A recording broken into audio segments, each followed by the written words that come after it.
How's it going? Pretty good. Oh, you're on. You're on. Live. What's MD Access? So MD Access is if you need a primary care doctor or just our next available appointment, you can call the MD Access line and we can assist you with either of those things. All right. So is that Obamacare? This is not with insurance. This is just for access to an actual appointment. Insurance is social services will help you out with, but this is just if I need an appointment, you're not feeling well, you don't want to go to the emergency room, you can call this number first, and if we have an appointment available, then we can help you out with that. Oh, so if I'm not feeling good, instead of just running to the emergency room, Give us a call first and see if we can get you a next available appointment. That will be you mean like throughout any doctor that might be available? Any doctor or provider that might be available on the island. Interesting. Is this a new business? This has been going on for the past 2 or 3 years. It's from the hospital. It is? And all the providers in the hospital participate. So how do you get paid? Where's the money come from? I'm a hospital employee. I see. Yep. So this is So all it's just hospital part based. of hospital based. It's just an offer to the community to increase access to patients. What's your background? Educationally? Yeah. In hospital management. Yeah. You've been out here for a while? This is my 4th year out on the island, yeah. Okay. Yep. And where are you from? Connecticut originally. Okay. How do you like it out here? I love it. Been here 4 years now. It's a pretty good fit so far. Is she keeping you healthy? She's trying to. She was just telling me how much sugar was in my Oh, vitamin she's the waters. sugar lady. I and mean, she. I'm disheartened. I'll never forget I'm what she disheartened. showed me the Right. last time. It's shocking. It's shocking. Let's but, go you know. find out. What's going on? Well, I'm at the hospital now. I Yes. work with Suzanne Davis in the nutrition department. All right. And we're here just, educating people about food labels today and showing people how much sugar is in some of the favorite beverages. Let's go. Let's show me. Yeah, so we have, our sports drinks, which has about this much sugar, orange juice, this much God. sugar. And then my favorite are these my Bowl House gosh, smoothies, will which you is look at that. Is sugar poison? Everything in moderation. I don't think sugar is poison, but if you eat too much sugar in an imbalance of your other macronutrients, fat and protein, it can cause problems such as Now, elevated people cholesterol. in other countries, especially Asian countries, they're constantly on sugar. I mean, everything has sugar in it, and their health doesn't seem to be. They're slimmer than we are.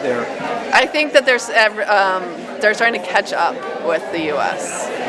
because all these fast foods, convenience foods are starting to be incorporated into their culture. I think that's changing. So it's not necessarily their, I guess, genetic makeup. It's just that they haven't been exposed to it quite as long as we have. And a long story short, but yeah. Stay away from sugar if you can, right? Just you know watch what? it. Don't give yourself a hard time about it's it in when everything. you eat it. I would say if you can eat healthy 80% of the time, 20% of the time you allow yourself to indulge, because mental health is just as important. You need to be able to treat yourself a little bit. Yeah, sure. As nutrition, but yeah. What else you got? So, I'm trying to get people to know we have moved away from the food guide pyramid, which not everyone has realized yet. But this is Okay, what's that?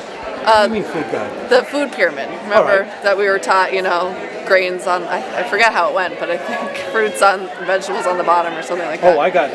Okay. But now they've switched to a plate style method, and this isn't the USDA plate, but this is one that I like to use. So if you really think about making half the volume of food you eat at most meals, or every meal if you can, vegetables, a quarter of your plate starchy vegetables and whole grains, and then another quarter you would like to be lean proteins the majority of the time. How big is that plate, though? 9 inches. So that's what that is right there. So that's a good example. About that size, yeah. All right.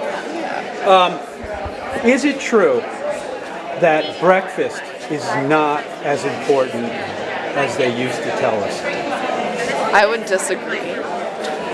You still think that it's the most important meal of the day? I think all meals are important, but you want to think about, you want to fuel your day, not your night. That's really the question that I should have asked. Yeah.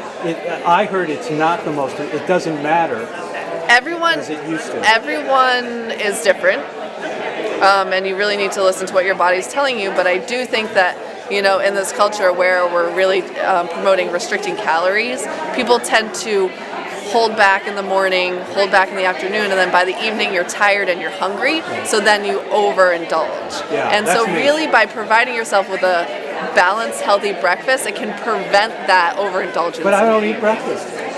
I mean, because you might be eating too much at dinner, so then no, you're not I do. hungry. I eat too much at night. So it's working on making that shift. I don't want to change it. Well, then that's and you have that choice. And I've been doing it for years. Okay, one more question. Drink as much coffee as possible. I do.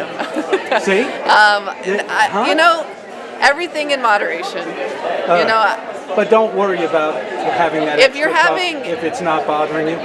correct. If you have, medical issues, if you're having high elevated blood pressure, even like anxiety issues and things like that, you might want to stay away from caffeine and coffee. But, I wouldn't go to 8 cups a day. 1 or 2 is going to be okay. Okay.